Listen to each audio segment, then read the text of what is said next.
Hello नमस्कार दोस्तों, मैं आरबी सिंह आरबी ई टेक चैनल में आपका स्वागत है। आज हम आए हुए हैं अपनी बाइक की सर्विस कराने के लिए अमन मोटर्स इंदिरा नगर, जो कि स्थित है इंदिरा नगर की तकरोई मार्केट में, बिल्कुल होंडा शोरूम के सामने। काफ़ी टाइम से हमारी बाइक की सर्विस ड्यू थी, लेकिन समय न मिलने के कारण हम नहीं इसकी सर्विस करा पा रहे थे। आज संडे था, हमको समय मिल गया है, तो आज कराते हैं सर्विस। आपको दिखाते हैं पूरा सर्विसिंग का प्रोसेस। तो बजाज बाइक की सर्विसिंग का पूरा प्रोसेस देखने के लिए वीडियो में हमारे साथ अंत तक बने रहें। तो बाइक का पुराना ऑयल ड्रेन हो रहा है, ये ड्रेन प्लग खुल गया है और ड्रेन प्लग के साथ में ही हमारा लगता है एक स्टेनर, ऑयल स्टेनर। इस बाइक में जो ऑयल पड़ता है वो पड़ता है 10W30 ग्रेड का ऑयल, और इसकी ऑयल कैपेसिटी 1 लीटर की है। और बजाज की रिकमेंडेशन के अनुसार इसका जो ऑयल है वो हर 10,000 किलोमीटर गाड़ी चलने के बाद में रिप्लेस करना चाहिए, और हर 5,000 किलोमीटर चलने के बाद में ऑयल टॉपअप करना चाहिए। किंतु इंजन की सुरक्षा के दृष्टिकोण से हम इसकी सर्विस हर 5,000 किलोमीटर चलने के बाद या हर 6 महीने में इसकी सर्विस करा देते हैं। दोनों में से जो पहले पूरा हो जाता है उस पर इसकी सर्विस करवा देते हैं। और जब तक इसका ऑयल ड्रेन हो रहा है तब तक ये इसका एयर फ़िल्टर साफ़ करेंगे। तो अभी ये एयर फ़िल्टर का कवर खोल रहे हैं। जब तक एयर फ़िल्टर की सफाई होती है तब तक चलते हैं, एक नज़र इसके टेक्निकल स्पेसिफिकेशन पे डाल लेते हैं। बजाज प्लेटिना इस समय सबसे फ्यूल एफिशिएंट बाइक है। इसका जो इंजन है वो 4 stroke single cylinder natural air cooled engine है, और जिसका बोर है 47 mm का बोर है, और इसका जो स्ट्रोक है 58.8 mm का इसका स्ट्रोक है।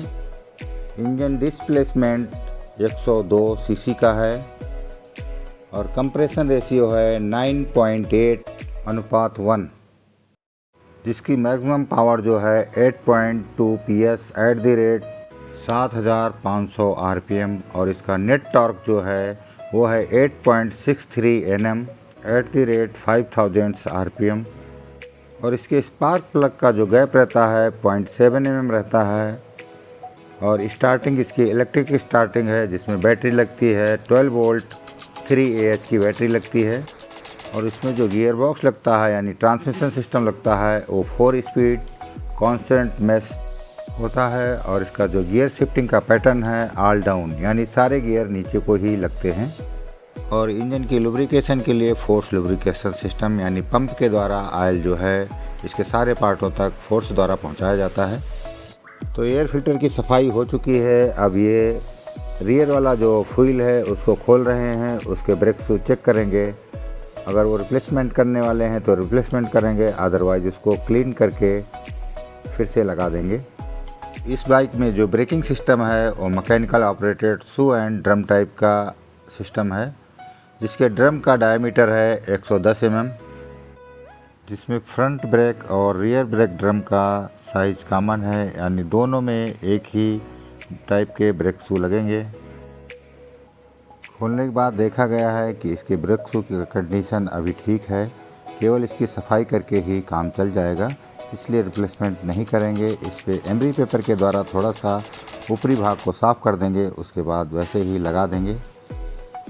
बजाज प्लेटिना में जो फ्यूल टैंक लगता है उसकी कैपेसिटी होती है 11 लीटर्स, और इसमें जो रिज़र्व में फ्यूल रह जाता है वो 1.5 लीटर रिज़र्व में रह जाता है। लेकिन इस 1.5 लीटर में से हम केवल 1 ही लीटर यूज़ कर सकते हैं, आधा लीटर जो है वो टैंक में रह जाता है। तो एक्चुअल रिज़र्व जो है 1 ही लीटर का माना जाएगा इसमें। और इस बाइक का डायमेंशन जो है यानी लेंथ जो है 2000 mm है, और इसका जो विड्थ है वो 840 mm है, और इसकी हाइट 1060 mm की है, और व्हील बेस जो है 1255 mm है, और ग्राउंड क्लियरेंस 190 mm है। अब ये भाई साहब ब्रेक शू की सफाई कर चुके हैं। अब व्हील को दोबारा लगा देंगे, यानी ब्रेक शू को अपनी जगह पे फिट करके व्हील को टाइट कर देंगे। तो इस बाइक में जो फ्रंट टायर लगता है उसका डायमेंशन रहता है 2.75 × 17 इंचेस, और रियर टायर यानी मतलब पिछला टायर जो रहता है वो 3 इंच इंटू 17 इंच का रहता है, यानी पिछला टायर अगले टायर की कंपैरिजन में थोड़ा सा चौड़ा होता है। फ्रंट टायर में जो एयर का प्रेशर होता है वो 1.75 kg पर सेंटीमीटर स्क्वायर होता है, यानी 25 psi। और रियर टायर का जो एयर का प्रेशर रहता है वो रहता है 2 kg पर सेंटीमीटर स्क्वायर, यानी 28 psi। अब चलते हैं एक नज़र इसके इलेक्ट्रिकल सिस्टम पे डाल लेते हैं। इसमें जो बैटरी रहती है 12 वोल्ट की रहती है और 3 Ah की रहती है। और जो किक स्टार्ट बाइक आती है उसमें हमारी जो बैटरी रहती है 2.5 Ah की रहती है। इसमें Ah का मतलब होता है एम्पियर्स हावर्स। पिछला व्हील पूरी तरीके से फिट कर दिया गया है और उसके ब्रेक का एडजस्टमेंट भी कर दिया गया है। अब ये खोल रहे हैं इसका ऑयल फ़िल्टर। ये ऑयल फ़िल्टर जो कि एक प्लेट के साथ में एक रबर ओरिंग के साथ लगा रहता है, इसका ओरिंग भी रिप्लेसमेंट किया जाएगा और साथ में इसका फ़िल्टर भी रिप्लेस करेंगे। तो पुराना ऑयल फ़िल्टर एलिमेंट बाहर निकल चुका है। अब इसकी सफाई करके इसमें नया ऑयल फ़िल्टर लगाया जाएगा। और इस हाउसिंग के नीचे में दिख रहा है इसका ऑयल इंडिकेटर। तो नया ऑयल फ़िल्टर भाई साहब ने लगा दिया है। अब इसको इस कवर प्लेट से टाइट कर देंगे। इसमें ओरिंग भी नया लग चुका है और इसमें सर्विसिंग में जो भी स्पेयर्स लग रहे हैं सारे जेन्युइन हैं, यानी मैन्युफैक्चरर के द्वारा ही निर्मित किए हुए स्पेयर्स हैं। तो ऑयल फ़िल्टर रिप्लेसमेंट का कार्य हो चुका है। अब चलते हैं इसका ड्रेन प्लग टाइट करके इसमें ऑयल फिल कर देते हैं। जैसा कि हम पहले डिस्कस कर चुके हैं इसकी ऑयल कैपेसिटी पे, तो इसमें 1 लीटर ऑयल पड़ेगा और ऑयल का ग्रेड रहेगा 10W30।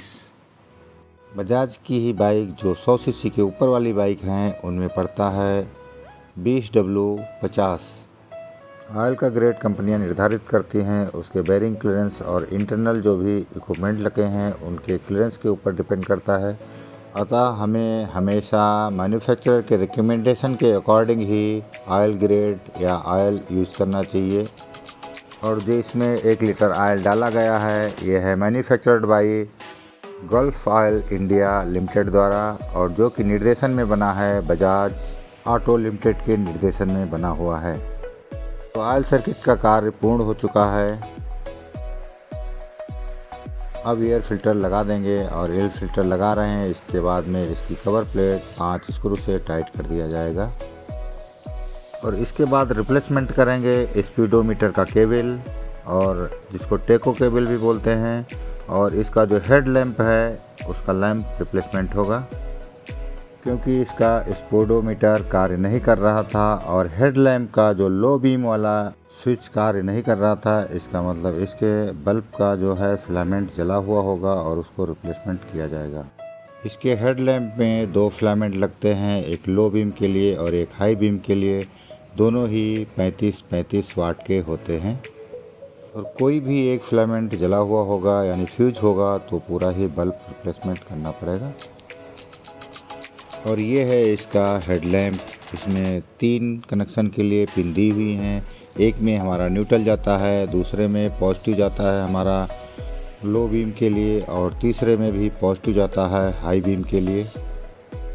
यानी न्यूट्रल कॉमन है और पॉजिटिव जो है दोनों बीम्स के लिए अलग अलग दिया गया है।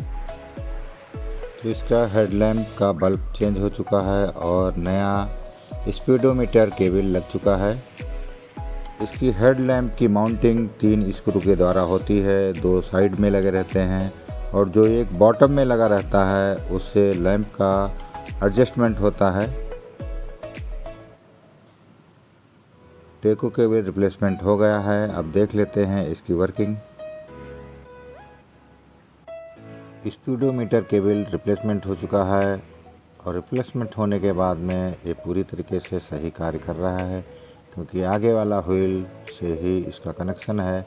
आगे वाला व्हील घुमा करके देखा गया है, ये प्रॉपर स्पीड दे रहा है, यानी 0 से 10 पहुंच गया है। इसका मतलब काम करने लगा है स्पीडोमीटर। और जो ये सामने स्क्रू दिख रहा है ये वाला, इसी से इस लैंप का एडजस्टमेंट होता है। अब चलते हैं एक नज़र डाल लेते हैं इसके चैन और स्पॉकेट पे और इसकी लुब्रिकेशन कर देते हैं। चैन और स्पॉकेट की कंडीशन ठीक है, अभी चलने लायक है, तो इसमें केवल लुब्रिकेशन करके ही काम चलाया जाएगा। चेन और स्पॉकेट का लुब्रिकेशन के दो तरीके हैं। एक तो इसको ऑयल के द्वारा लुब्रिकेट कर देते हैं, दूसरा तरीका है ये स्प्रे के द्वारा लुब्रिकेट करते हैं। Oil lubrication free of cost होता है, जबकि स्प्रे लुब्रिकेशन चार्जेबल बेसिस पे होता है। ऑयल लुब्रिकेशन के कंपैरिजन में स्प्रे लुब्रिकेशन ज़्यादा इफ़ेक्टिव होता है और यही है high performance chain cleaner and lubricant. तो चेन की लुब्रिकेशन का कार्य पूरा हो गया है। अब इसकी कवर प्लेट टाइट की जा रही है और इसके बाद में जो एयर फिल्टर के ऊपर में कवर प्लेट लगती है उसको टाइट कर देंगे। इसके बाद जितने भी मूविंग इक्विपमेंट, एक्सटर्नल इक्विपमेंट हैं उनकी लुब्रिकेशन करेंगे। उसके बाद बाइक जो है वॉशिंग में जाएगी। तो 1 बाय 1 सारे पॉइंटों पे लुब्रिकेशन हो चुका है। अब बाइक को एक बार स्टार्ट करके चेक कर लिया जाएगा।